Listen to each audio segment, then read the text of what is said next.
आज हम आपको एक ऐसी कहानी सुनाते हैं जिससे पता चलता है कि हम समाज में होने वाली कई बुराइयों, कई गलत आदतों को दोहरा रहे हैं जिसका हमें असली कारण पता नहीं होता है। एक मनोवैज्ञानिक ने इस पर प्रयोग करने के लिए एक बड़े पिंजरे में 4 बंदर बंद कर दिए और उसमें केले लटका दिए।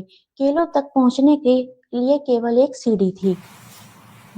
जैसे ही एक बंदर ने केले देखे, वह उन्हें लेने के लिए सीढ़ी पर चढ़ने लगा, लेकिन मनोवैज्ञानिक ने वहां लगे हुए पाइप से उस पर ठंडे पानी की तेज बौछारें डाली।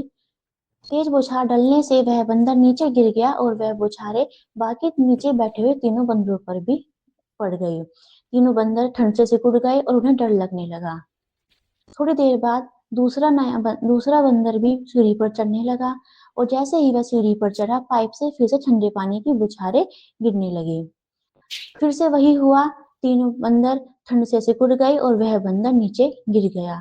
उन्हें पता चल गया कि जैसे ही केलों के लिए सीढ़ी पर चढ़ते हैं, तो ठंडे पानी की बौछारें गिरती हैं और उन्होंने उस केलों को लेना का प्रयास बंद कर दिया।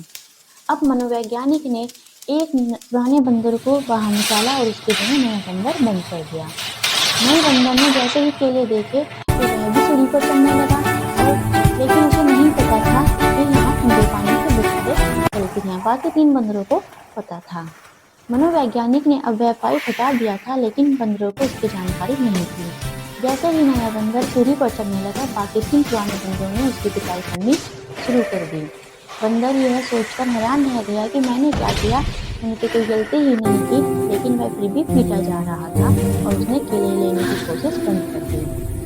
फिर से मनोवैज्ञानिक ने एक पुराने बंदर को बाहर निकाला और नए बंदर को अंदर बंद कर दिया। अब 2 पुराने बंदरों को पता था कि पानी की बौछारें डलती हैं और एक नए बंदर को नहीं पता था। बस ये पता था कि वहाँ पीटा जाता है अगर सीढ़ी पर चढ़ते हैं। तो जैसे ही दूसरा नया बंदर सीढ़ी पर चढ़ने लगा, तीनों ने फिर से उसको मिलकर पीट दिया। अब दूसरे नए बंदर को पता चल गया कि जब सीढ़ी पर चढ़ते हैं तो पीटा जाता है, लेकिन क्यों पीटा जाता है ये नहीं पता। इस तरह से करके मनोवैज्ञानिक ने सारे पुराने बंदरों को बाहर निकाल लिया और उनकी जगह नए 4 बंदर हो गए। अब नए बंदरों को ये पता था केवल कि जब सीढ़ी पर चढ़ते हैं तो पीटा जाता है। इस तरह से जैसे ही नया चौथा बंदर सीढ़ी पर चढ़ने लगा, तो बाकी नए 3 बंदरों ने उसकी पिटाई कर दी, बिना ये जाने कि क्यों पीटा जा रहा है। और इस तरह से ये धारणा बन गई कि जैसे ही सीढ़ी पर चढ़ेंगे तो केवल पिटाई होगी, असली कारण किसी को नहीं पता था। ऐसे ही हम भी अपने जीवन में बहुत सारी बुराइयों, बहुत सारी कुरीतियों, बहुत सारी गलत आदतों को दोहराते हैं, लेकिन उनका असली कारण हमें पता नहीं होता है कि वो क्यों हो रही हैं। बहुत बार हम भी समाज में वही बातें मानते हैं, वही नियम अपनाते हैं, उसी डर को ढोते हैं, जिनका असली कारण हमें पता भी नहीं होता है। इसलिए दूसरों को देखकर वही बातें मत